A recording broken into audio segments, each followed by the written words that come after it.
Bon, ben, nous allons reprendre avec donc une autre conférence qui va nous être donnée par Philippe Pignard. Alors, pour ceux qui ne le connaîtraient pas, je pense que tout le monde ici le connaît, mais Philippe est éditeur dans une maison qui s'appelle La Découverte. Il est le directeur d'une collection des empêcheurs de penser en rond, et c'est Philippe qui a édité une très très grande partie du travail de Bruno Latour. Et il a plusieurs cordes à son arc, il en a même beaucoup, et notamment il a écrit un très beau livre il y a 2 ans, 3 ans, je ne sais plus, oui, à peu près. 2-3 ans, sur le rapport entre Isabelle Stengers et Bruno Latour. Comme un vol enchevêtré. Un double vol enchevêtré. Comme un double vol enchevêtré. Donc aujourd'hui, il va nous entraîner dans une lecture de Marcel Proust. Tu t'es battu depuis des semaines avec les êtres de la fiction, toi aussi. Ouais. Voilà. Donc on va faire tout un parcours chez Marcel Proust. Et puis on va aussi s'intéresser aux orchidées. Merci, Merci Philippe. merci Frédéric et merci aux organisateurs. Vous entendez là, c'est bon? Oui, bon. Alors je voudrais rajouter une chose par rapport aux 2 exposés précédents, c'est que Bruno était très conscient de cette différence entre lui et Isabelle sur la question des sciences de terrain et des sciences universelles, des sciences vues de Sirius. Et très tôt, il fait une note à un texte de Ginsburg qui fait cette distinction entre le scientifique comme enquêteur, comme chasseur d'indices. Et il fait, dans cette note, c'est une note de bas de page, je ne sais plus à quel texte, il dit que cette distinction entre les différentes sciences, Isabelle Stengers prétend, enfin, c'est pas le mot, mais enfin, Isabelle Stengers l'a mise en forme. Il a sans trancher, de manière, le fait de manière très interrogative, disant que lui, en gros, manifestement, c'est pas son point de vue. Et le fait qu'il, d'une certaine manière, cette distinction, il la reprend à la fin dans les derniers textes, à partir du moment où il découvre Gaïa, mais il ne reconnaîtra jamais publiquement, ou de manière écrite, le fait que finalement, il reprend une distinction qu'Isabelle avait faite depuis bien longtemps entre les sciences d'observation et les sciences vues de Sirius. Mais Bruno ne reconnaissait pas toujours ces choses. Il y avait un aspect un peu masculin là-dedans, peut-être, on y reviendra, dans la façon dont Bruno pouvait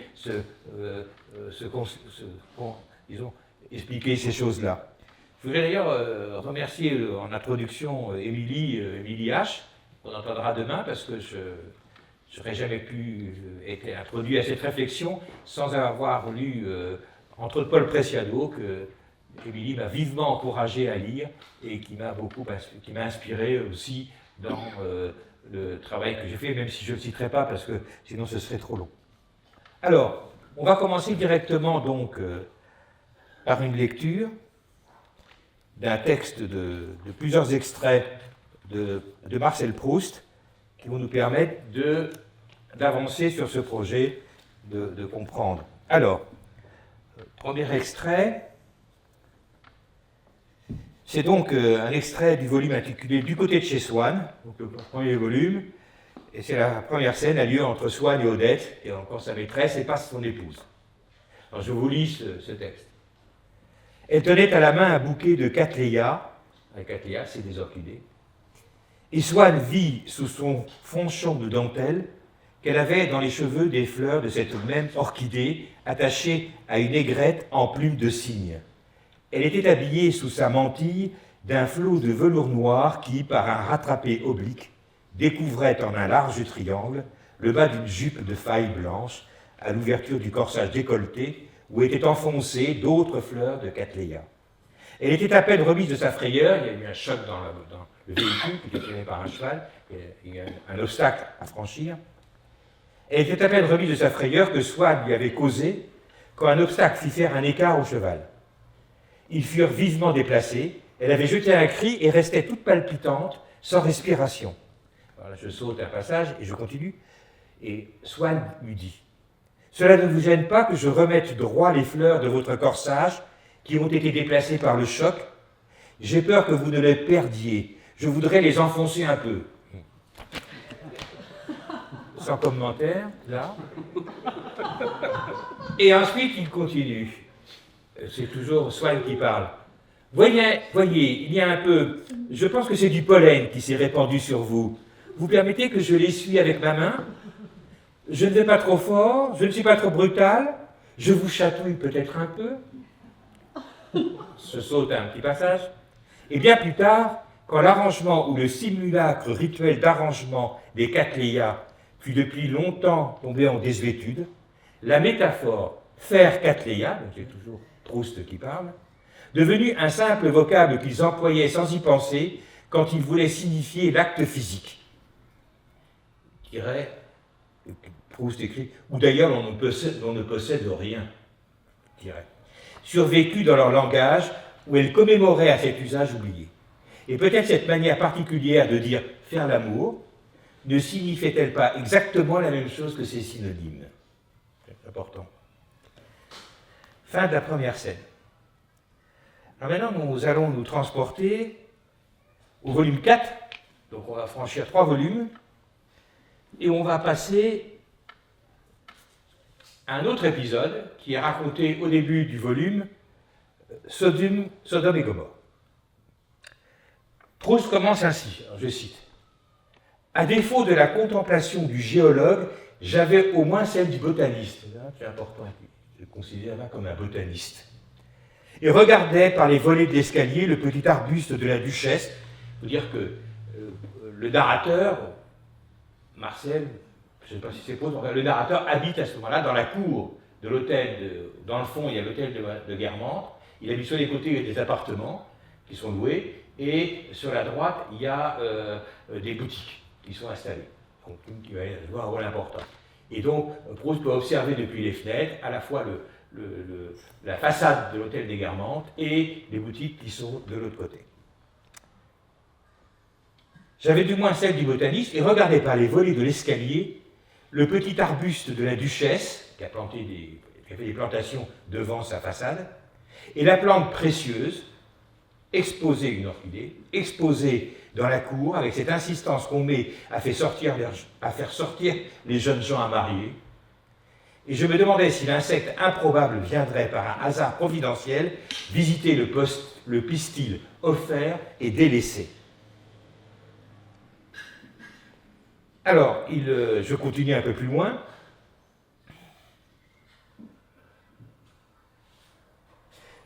Il y a Jupien, qui est giletier, et qui habite dans une boutique, qui a une boutique en face de chez lui, est sorti.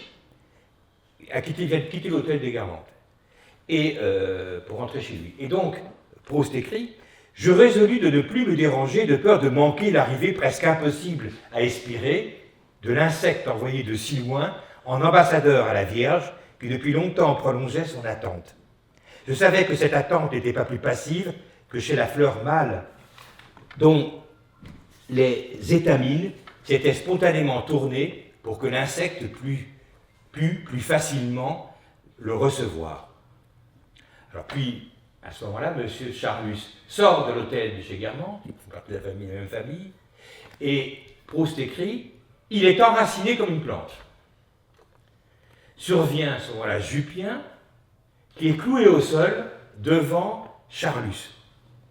Et Proust écrit, Jupien pose, entre guillemets, avec une impatience grotesque, son poing sur la hanche.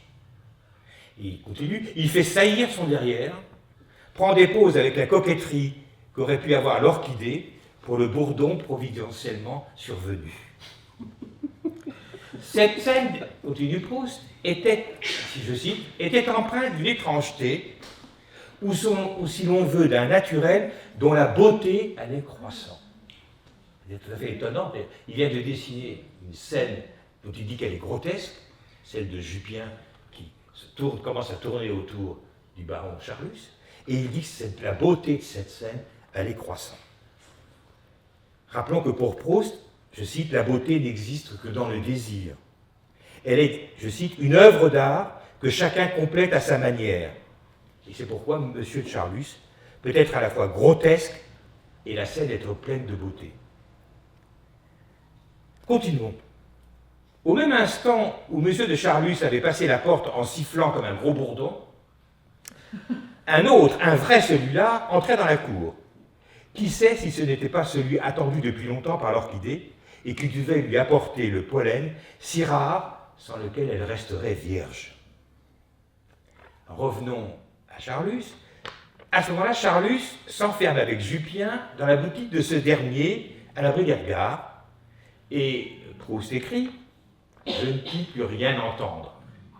Et il enchaîne « J'avais perdu de vue le bourdon, je ne savais pas s'il était l'insecte qu'il fallait à l'orchidée. » Et il précise « Simple comparaison pour les providentiels hasards, quels qu'ils soient, et sans la moindre prétention scientifique, de rapprocher certaines lois de la botanique de ce qu'on appelle parfois formal l'homosexualité. Formale. » Et il continue, « M. de Charlus m'avait distrait de regarder si le bourdon apportait à l'orchidée le pollen qu'elle attendait depuis si longtemps. » Et son attention passe de l'un à l'autre, les deux scènes. Mais c'était un miracle auquel je venais d'assister, puisque du même genre, et non moins merveilleux. Le mot de merveilleux. Dès que j'eus considéré cette rencontre de ce point de vue, tout m'y sembla empreint de beauté. Encore le mot beauté. Il revient longuement sur le rapport entre l'insecte et l'orchidée, et il continue. Ces rapports ne me semblaient pas moins merveilleuses que l'existence de la sous-variété d'inverti destinée à assurer les plaisirs de l'amour à l'inverti devenu vieux. Je trouvais la mimique d'abord incompréhensible pour moi de Jupien et de M. de Charlus, aussi curieuse que ces gestes tentateurs adressés aux insectes, selon Darwin, ici, par les fleurs dites composées, qui leur offrent que les parfums de nectar, l'éclat des corolles qui attiraient en ce moment des insectes dans la cour. Et alors là, effectivement, le narrateur va essayer de savoir ce qui se passe, puisqu'ils sont rentrés dans la boutique de Jupien, et à ce moment-là, il va s'interroger, par où vais-je passer pour y aller? Je pourrais passer par les sous-sols, remonter de l'autre côté, parce qu'il ne faut pas qu'on me surprenne. Et finalement, il décide d'aller directement dans la cour, et il entend des bruits érotiques, et donc il installe une échelle, et il monte à un vasistas pour observer ce qui se passe. On en saura un peu plus. Bon, il n'y a pas de détails. Mais on a là, disons, dans ce texte, plusieurs modes, pour reprendre les propos de Bruno, les propositions de Bruno, qui sont plusieurs modes d'existence qui sont connectés les uns aux autres. Le mode fic, évidemment, de fiction, on a un exemple magnifique de fiction ici, mais on verra de personnages dans Charlus, de ref, bon, référence évidemment, puisqu'il fait référence aux travaux de Darwin, il fait référence. Alors, souvent les commentateurs de Proust ont pensé toujours que quand ils citent Darwin, Proust avait lu les œuvres classiques de Darwin. En fait, Proust a lu un texte de Darwin qui a été oublié depuis longtemps, mais qui est sorti en 1880 en français, qui s'appelait « La beauté de la fécondation des orchidées par les insectes et les bons résultats du croisement », dans lequel Darwin dit que le seul sujet qui l'a vraiment intéressé toute sa vie, c'est les orchidées, et dans lequel Darwin constitue un laboratoire très particulier, dans lequel il va essayer il est fasciné par ce rapport entre les insectes qui vont polliniser les orchidées, c'est-à-dire un rapport sexuel entre des êtres issus de règnes différents, pas simplement d'espèces différentes, mais de règnes différents, le règne animal et le règne végétal. Et Darwin va monter une espèce de laboratoire dans son jardin avec l'aide de ses enfants. Il va fabriquer toute une série d'outils. Il va dessiner dans son cahier de laboratoire, on a tous les détails. Il va installer des petits pinceaux au bout de crayons. Il va utiliser des petites brosses, etc., pour essayer lui-même de jouer le rôle du bourdon et de faire jouir les orchidées. Ça ne marche jamais, les orchidées refusent toujours de jouir. Jusqu'au moment où un jour, il va trouver le bon outil et il va s'y prendre de la bonne manière et il va avoir une volée de pollen qui va lui jaillir au visage et il va être dans un état de ravissement absolu. Donc Darwin raconte tout ça dans ce texte. Dans ce texte. Alors, donc, c'est très intéressant que ce croisement fic, rep et rep.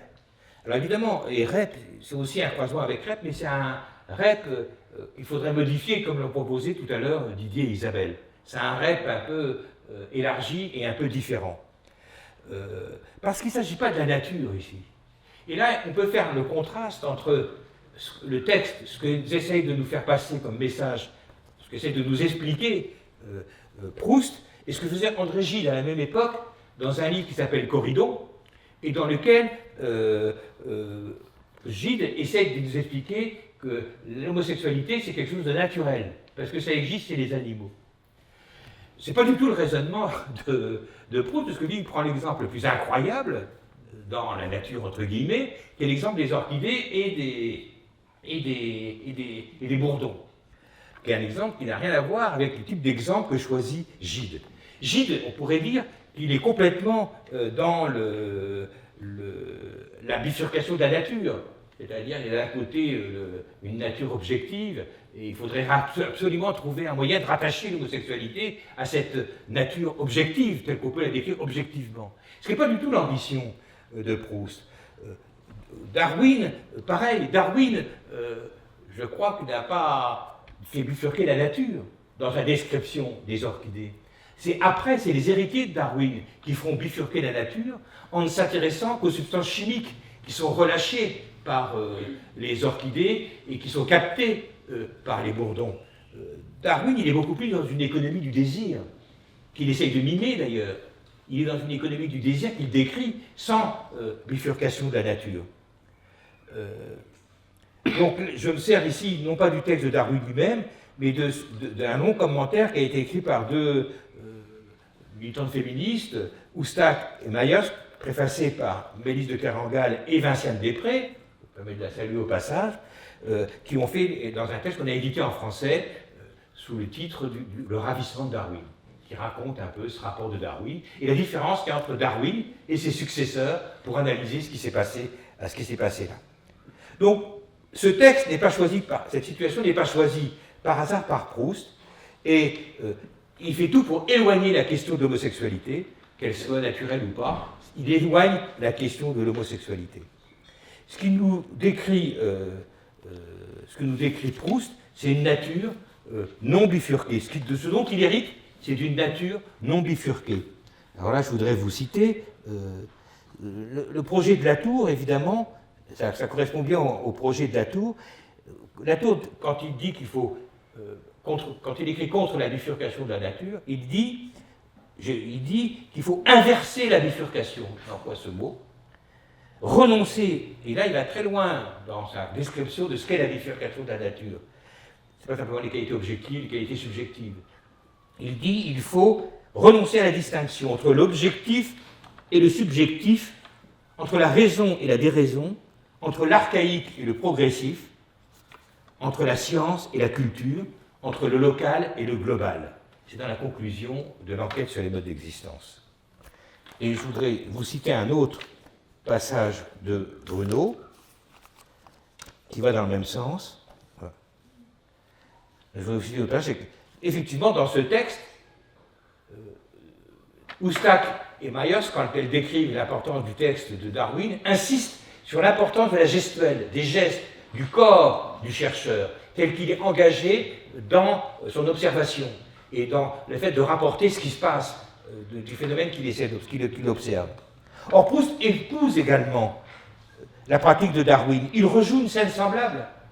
De même que le jardin de Darwin est un laboratoire très particulier qui lui permet d'observer et de construire cette économie du désir entre les orchidées et les insectes, de même, Proust décrit minutieusement tous les gestes qu'il fait, tous les déplacements qu'il opère pour aller observer cette histoire qui est totalement intriquée à celle des orchidées et du bourdon. Et Proust écrit « Cette scène n'était du reste pas positivement comique, elle était empreinte d'une étrangeté, ou si l'on veut, d'un naturel dont la beauté allait croissant. Et on comprend qu'en dépit de son apparence burlesque, l'aspect de Charlus, qui en gros se tortille et fait sortir son arrière-train, etc., qui ressemble, dit-il, à un gros bourdon, ridicule et ridiculisé. En même temps, Proust salue sa beauté. Il écrit encore, Proust, dès que, dans Sodome et Gomorrhe, dès que j'eus considéré cette rencontre de ce point de vue, tout m'y sembla empreint de beauté. Et la beauté est bien le fil conducteur d'une nature non bifurquée, qui va de Darwin à Proust, et ensuite à Oustach et Myers dans le commentaire, qui font toute la différence entre Darwin et ses successeurs, qui font de la biochimie, et qui ont en commun de ne pas réduire, je cite Isabelle, la réalité à l'affairement d'une matière stupide et insensée. Évidemment, ce n'est pas ça. Alors, pour revenir à ma problématique,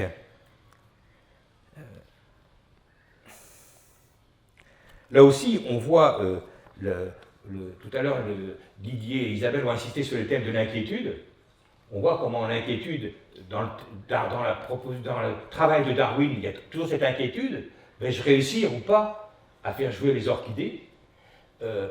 Vais-je réussir à reproduire cette relation entre l'insecte et l'orchidée? Il y a la même inquiétude qui saisit évidemment Proust. Comment parler autrement de cette mal nommée, dit-il, homosexualité?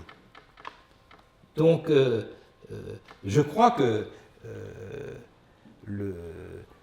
ça nous permet ça de revenir sur le personnage de Charlus lui-même. Charlus est un personnage qui a été profondément détesté par les commentateurs de Proust.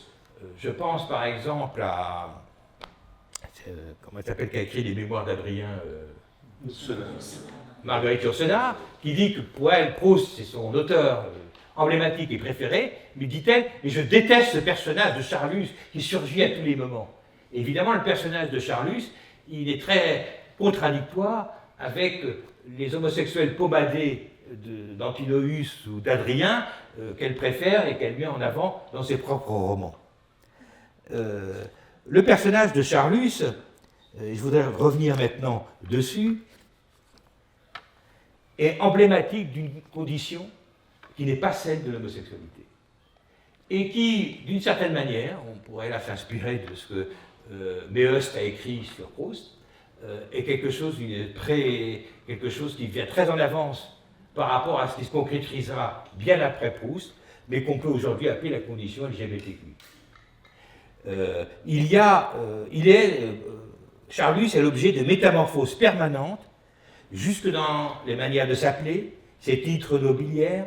Il s'appelle Palmel, Guermantes, il est autrefois parfois le baron Charlus, il est marquis, il est même parfois duc d'Oléron, il est même parfois cardinal, dit-il, il a le droit à ce titre. Et il se métamorphose physiquement tout au long du roman. Et d'une certaine manière, si Flaubert a pu dire « je suis Madame Bovary, c'est moi », on pourrait dire que Proust aurait pu dire « le baron Charlus, c'est moi ». Et ce dernier, le baron Charlus, est l'objet, c'est aussi un épisode important, d'une humiliation dévastatrice de la part de celle qui, dans le roman, représente bien la bourgeoisie, Madame Verdurin.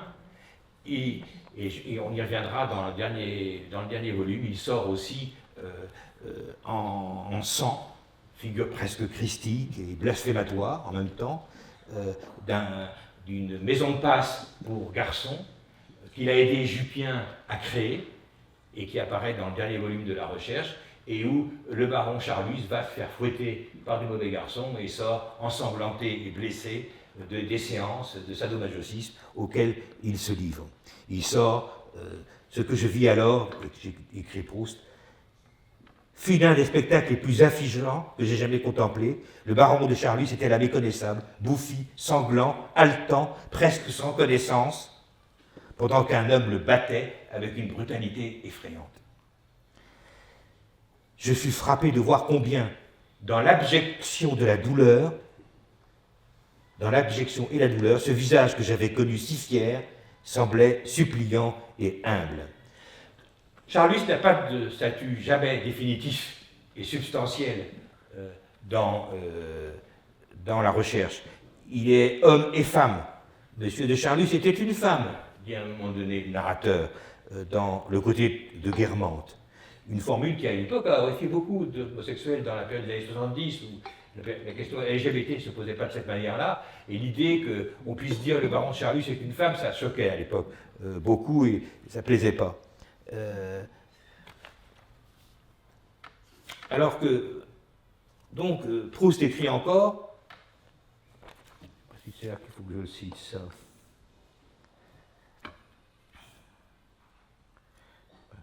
Alors, je vais vous citer, page 16, page 7. Oui, c'est ça. Proust écrit encore, dans Sodome et Gomorrhe, plus près de la nature encore, et la multiplicité de ces comparaisons est elle-même d'autant plus naturelle qu'un même homme, si on l'examine pendant quelques minutes, semble successivement un homme oiseau ou un homme insecte.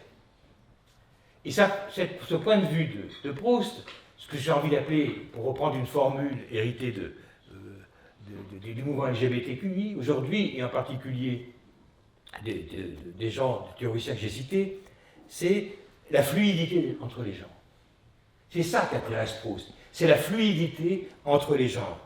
Et Proust écrit dans une lettre, lui-même, je suis très curieux de ces transpositions dans un autre sexe, d'un visage ami ou aimé, de sexe masculin dans le féminin, et vice-versa. Et il écrit encore, dans une lettre à André Gide de 1919, presque tous les jeunes hommes que j'ai peints comme des jeunes filles sont des transpositions. Et effectivement, on pense au volume qui s'appelle « La lampe des jeunes filles en fleurs », où on ne sait pas très bien si ces jeunes filles ne sont pas des jeunes hommes qu'il a transformés. Et dans une autre lettre, à Robert Dreyfus, en 1888, il est très jeune à l'époque, il a 17 ans, Proust écrit déjà à 17 ans, « Je ne suis qu'un corps neutre ». Une formule qui n'est pas sans évoquer le corps sans organe de Deleuze et Guattari, où le corps sans organe est le champ de l'immanence du désir, disent Deleuze et Guattari. Comme l'écrit Jérôme Picon dans sa préface à la correspondance à propos de l'usage du « je » par Proust, il dit ça, « Non d'ailleurs que je, entre guillemets, chez Proust, recouvre une entité bien claire et constante, indécis, décalé, fuyant ou absent, ailleurs doctrinal ou normatif, souvent prolixe, à l'évidence changeant, le sujet échappe à la situation et traverse les catégories de la locution. »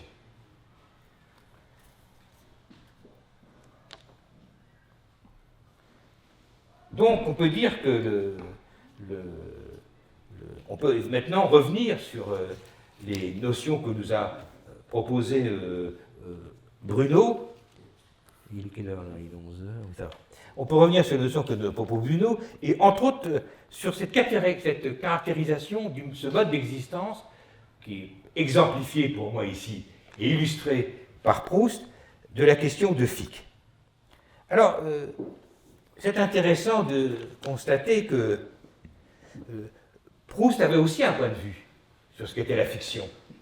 Et Proust, il expliquait la chose suivante, du rapport entre l'auteur, son œuvre, et le lecteur.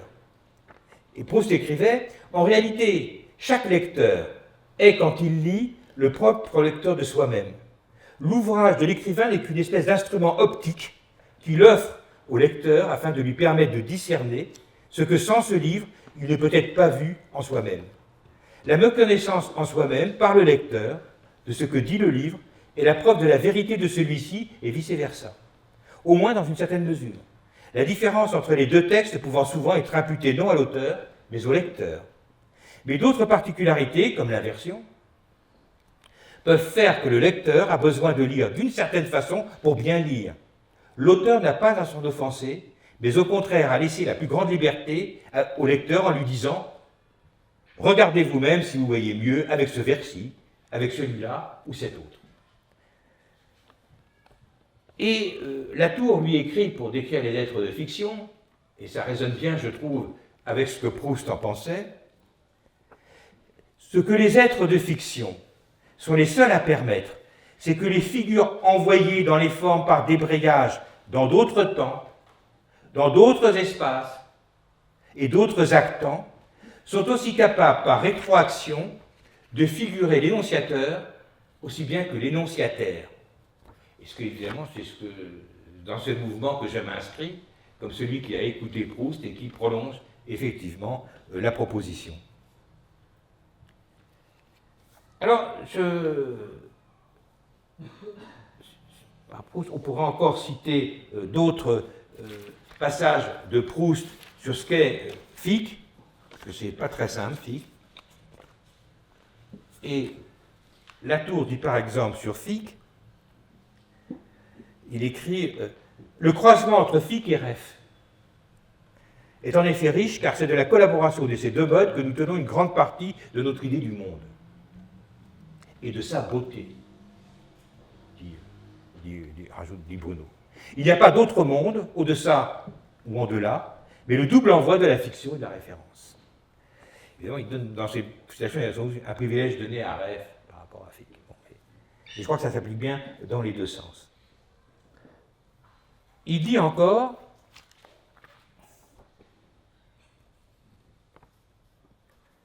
alors ça,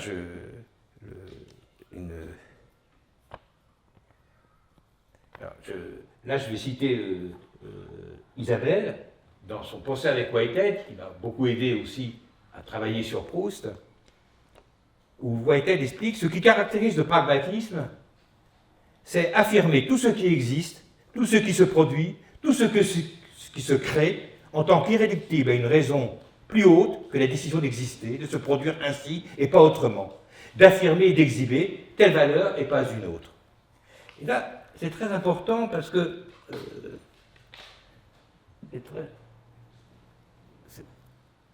c'est très important cette citation, c'est-à-dire que les œuvres de fiction, elles ne sont pas des œuvres de l'imagination. Elles ont autant d'objectivité que les êtres de la référence ou que les autres êtres qui sont décrits dans des modes d'existence qui sont différents décrits. Tous ces modes font apparaître des êtres qui, avec leurs propres moyens, ont leur propre objectivité. Mais ils doivent la gagner, cette objectivité. Elle n'est pas donnée par avance. Et là, on voit comment l'art de Proust, dans la fiction, permet de donner existence, disons, à cette fluidité entre les genres qui va avoir un avenir aussi important aujourd'hui pour nous en politique. Donc, c'est tout ce qui existe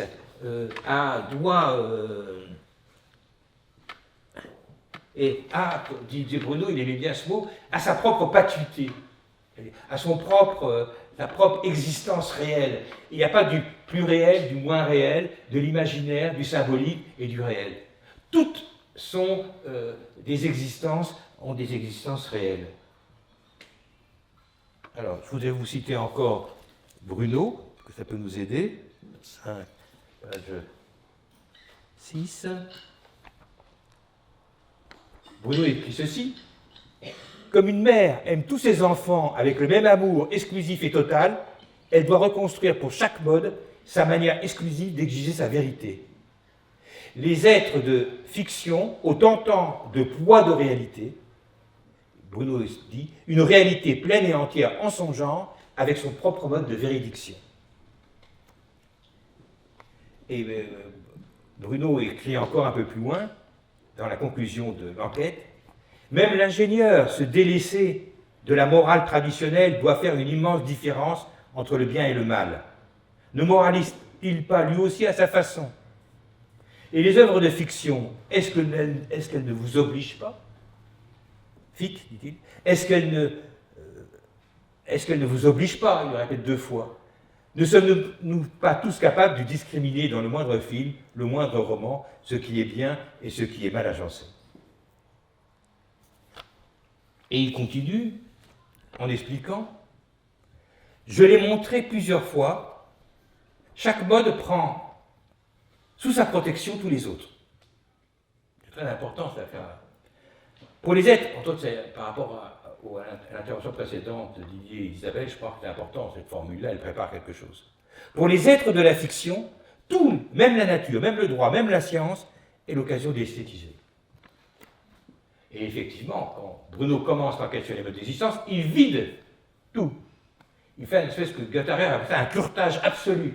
Il décrit tous les domaines, la bifurcation de la nature. Et petit à petit, on pourrait dire qu'il va remplir avec les modes ce qu'il a vidé de tous les domaines qui posaient mal les problèmes. Et petit à petit, il a tout rempli, disons, une sorte de plan d'immanence avec tous les modes d'existence. Et je voudrais encore vous citer ça de Latour, et je pense qu'en la matière, Proust est un maître sans égal. Latour écrit « La fiction démultiplie encore d'une autre façon les plans d'énonciation. » Ça, c'est très important. Vers l'avant, par l'envoi dans d'autres figures. C'est le plan N+1. Et si l'on peut dire, vers l'arrière, par la création d'un plan implicite. C'est le plan N-1, qui dessinerait l'auteur et le récepteur supposé de l'œuvre. Entre les deux, un nouveau chiasme, un nouveau gap, que chaque nouvel envoi, chaque nouveau cours d'action ne va faire que creuser, pour obtenir la continuité entre un énonciateur, ce qu'il dit ou ce qu'il fait, et ceux à qui il s'adresse, ici nous évidemment, il faudrait parvenir à rattacher ce que le mouvement des envois ne cesse évidemment de détacher. Je crois que ça illustre bien évidemment la conception de Bruno de la fiction parmi les modes d'existence. Alors, je voudrais maintenant citer Isabelle, parce que j'ai en fait écrit ce texte, j'ai travaillé cette communication, en relisant entièrement évidemment l'enquête sur les modes d'existence, où la question de Fichte est répartie tout le long, et où souvent les réflexions les plus intéressantes ne sont pas dans le chapitre 9, mais sont parsemées ailleurs. Et j'ai fait aussi en relisant, pour énième fois, le livre d'Isabelle sur Whitehead, Penser avec Whitehead, qui m'a été aussi très utile pour approfondir ces questions. Or, Isabelle écrit « Ce qui caractérise le pragmatisme, c'est affirmer tout ce qui existe, tout ce qui se produit, tout ce qui se crée, en tant qu'irréductible à une raison plus haute que la décision d'exister, de se produire, ainsi et pas autrement, d'affirmer et d'exhiber telle valeur et pas une autre. »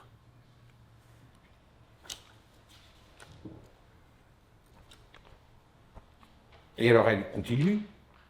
Le langage porte à sa plus haute puissance l'efficace associée à ce que Whitehead va définir comme un véritable existant. Car les propositions figurent parmi les catégories de l'existence du schème catégoriel au même titre que les occasions actuelles et les objets éternels. 8 types d'existence sont définis par Whitehead. Et on doit admettre, donc, écrit Isabelle, toujours dans ce livre Penser avec Whitehead, que la littérature est un témoignage au moins aussi fidèle que les sciences quant au problème général de l'ingression, qui est une façon pour Whitehead de parler des existants par agression. Et là, évidemment, on assiste avec Proust à un exemple parfait de ce type d'agression. Alors, je voudrais continuer, je ne sais pas combien de temps il reste, sur... Il reste 4 minutes. Bon, on va aller vite. Bon. Je voudrais, ce qui me semble intéressant aussi, c'est qu'on passe maintenant, on pourra passer de Fichte à Paul, à politique. Et ce qui m'a attiré mon attention, c'est là aussi, dans un chapitre très important du Penser avec Whitehead, d'Isabelle, le chapitre qui s'appelle Hic Circuli, Hic Saltus, je ne sais pas si je prononce bien le latin. Elle cite ainsi, dans ce texte, elle cite William James, qui écrit « Nous savons et nous pouvons faire un saut à pieds joints, quittant pour ainsi dire la terre ferme vers un monde dont nous avons confiance que les autres parties viendront à la rencontre de notre saut. Et c'est seulement ainsi que peut se parfaire la fabrication d'un monde plural. Il n'y a ici aucune incohérence logique, aucun cercle vicieux, sauf si l'on tient pour vicieux un cercle de perches se tenant, dressés par l'appui qu'elles se prêtent mutuellement, ou un cercle de danseurs tournoyant en se tenant les uns les autres par la main. Isabelle a souvent fait référence à ce texte de James. Et quand on avait réédité le texte de James entièrement, on avait fait modifier la traduction qui était mauvaise de ce passage-là. Et elle continue. Le tournoiement des danseurs, c'est très très important, ça a beaucoup évoqué, n'est possible que parce que chacun d'eux fait précursivement, au moment où il accepte la mise en déséquilibre de son propre corps, confiance aux autres. Chacun accepte de ne plus se définir par ses propres moyens, mais en passant par les autres, et cela au sens précis ou plus isolément, ces autres seraient bien incapables de donner ce qui leur est demandé. Aucun n'est garant, tel un pilier, chacun présuppose les autres. Alors ça, évidemment, cette cercle m'a fait penser à cette entité LGBTQI qui réunit des gens si différents et qui se tiennent comme des danseurs, effectivement, aucun n'ayant le secret des autres, mais chacun se fabriquant à travers la danse qu'il mène avec l'autre. Et là, ça me permet de penser qu'on passe à la politique et que ici, la fiction, peut être un point d'appui de la fiction pour faire de la politique. Parce qu'on sait très bien enfin, Bruno a décrit la politique, on en a peu parlé, pas du tout même, sous la forme du cercle aussi. Mais le cercle de Bruno n'est pas tout à fait le cercle de James, il ne faut pas non plus rechanger les choses. Le cercle de Bruno, c'est un cercle qui décrit entre les élus, les dirigeants et disons, leur public électoral qui se renouvelle. Mais là, le cercle, quelque part autogéré, me semble est très intéressant pour expliquer aussi l'irruption du mouvement LGBTQI. Et ce mouvement, il peut considérer qu'il hérite d'une proposition qui a été faite il y a bien des années par Proust, grâce à un double refus de la bifurcation de la nature dont il a hérité de Darwin, et de bifurcation de la nature qu'il a refusée telle qu'elle était chez André Gide au même moment. Je vais m'arrêter là parce que si je fais ma conclusion sur Dieu, ça va être trop long, donc je préfère m'arrêter là.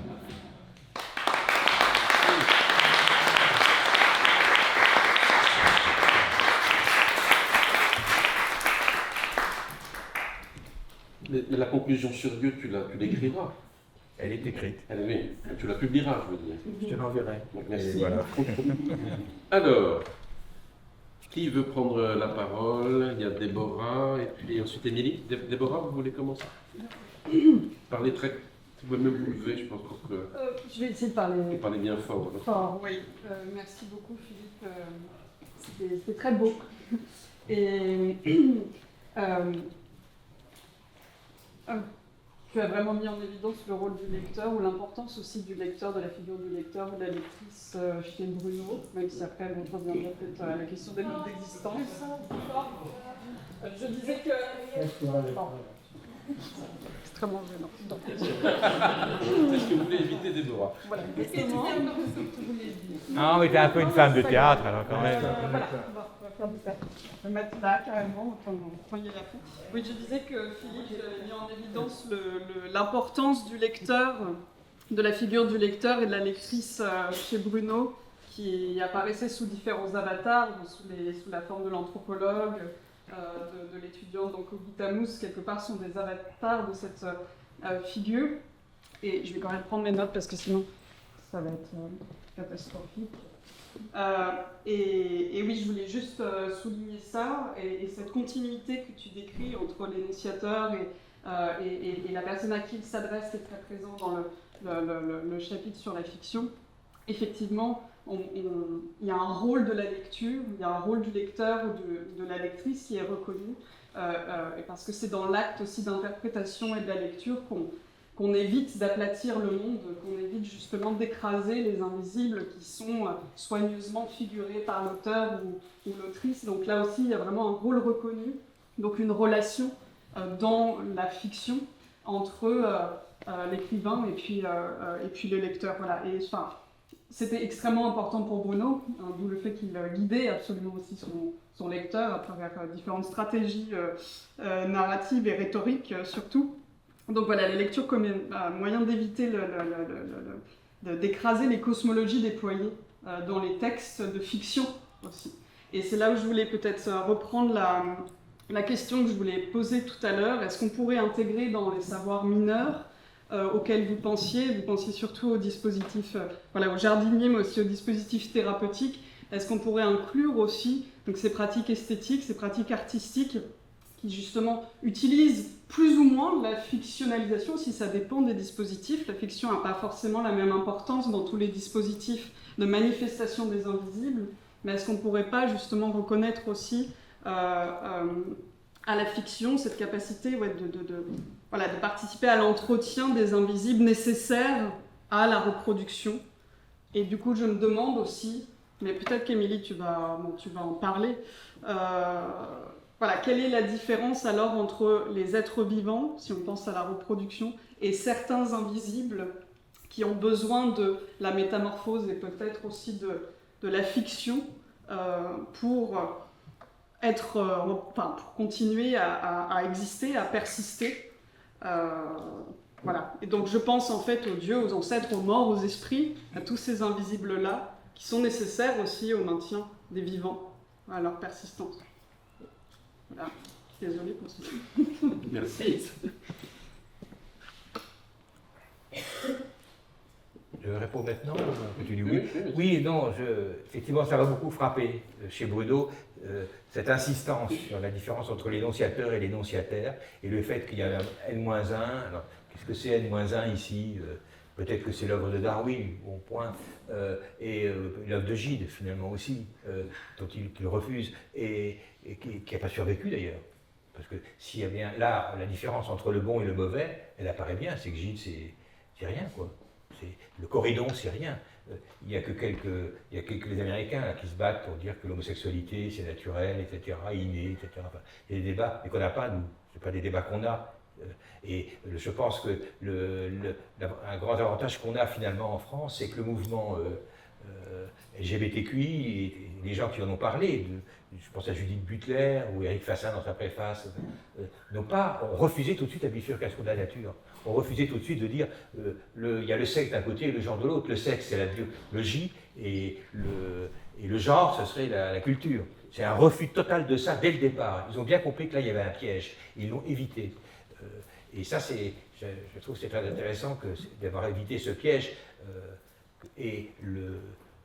Alors évidemment, dans les versions très populaires qu'on peut présenter, on fait cette bifurcation, mais je pense que les gens qui ont essayé de penser la question vraiment approfondie ont totalement évité ce piège. Et évidemment, l'intérêt de LGBTQI, c'est que I, c'est l'intersexualité, donc c'est des gens qui naissent avec des caractéristiques masculines, des caractéristiques féminines au niveau du gène ou autre chose, et donc la question LGBTQI ne permet pas de faire bifurquer la nature, justement. Elle évite la bifurcation de la nature, et elle est bien dans cet héritage-là, très particulier.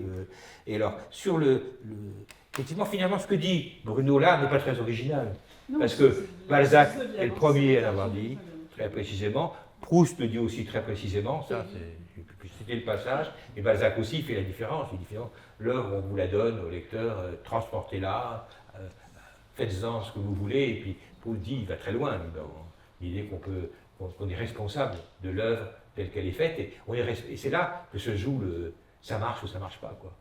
C'est là que l'œuvre tombe dans l'oubli, le sphinx la dévore, ou c'est là qu'elle continue à être transportée, épousée, utilisée et enrichie et utile. Donc oui, moi aussi je suis très... Alors c'est vrai que j'avais pas entendu, quand j'ai fait ce livre, enfin j'avais entendu, mais j'avais pas pu travailler sur la notion de maître. Mais effectivement, la notion de maître, elle vient aussi. Le baron Charlus, c'est pas compréhensible sans maître, quoi. Il se transforme en permanence, hein, quand il devient une femme, quand il est...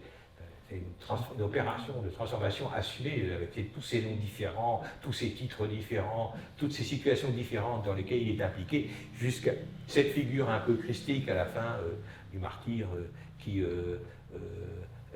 sort, comme Proust le décrit, de ce bordel de garçon, dans un état, disons, avoir été fouetté, ensanglanté, etc. Après avoir été battu à son propre souhait d'ailleurs. Enfin.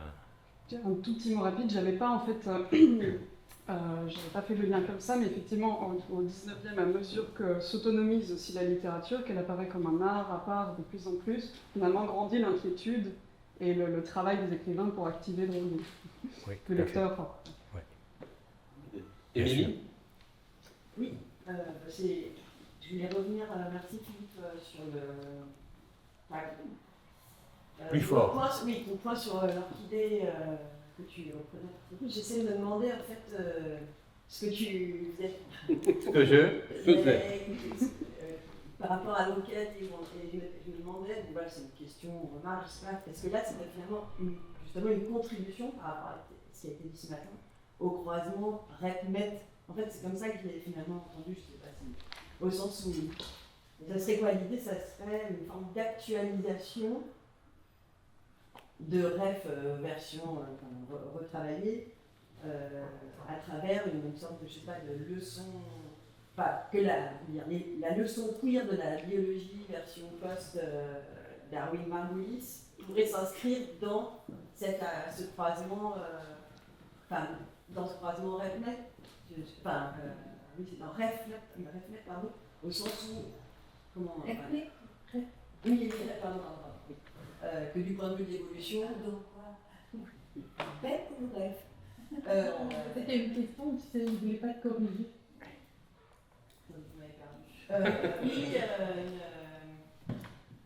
Non, RefNet.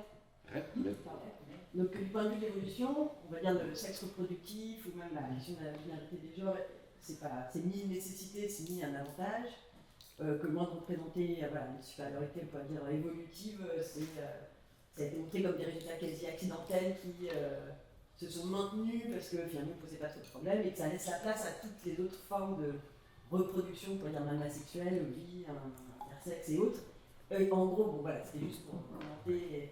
Et finalement, l'écosexualité, qui est une des formes, une des réflexions dans lesquelles s'engagent ces croisements entre écologie et questions queer, en fait, s'inscrirait d'une certaine manière, c'est un des héritages possibles.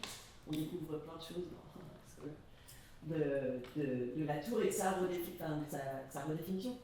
Absolument. Ça serait quelque chose comme ça que... Oui, non, mais j'aurais pas fait tout à fait dit la même chose si j'avais entendu l'exposé avant d'écrire d'Isabelle et de Didier. J'aurais pas tout à fait j'aurais introduit une autre dimension, qui est l'affaire de enrichir rep par met, enfin croiser rep et met, et de faire mettre autre. En passe, voilà. Oui, non, mais tu as tout à fait raison. Didier. Oui, Didier, qu'est-ce que...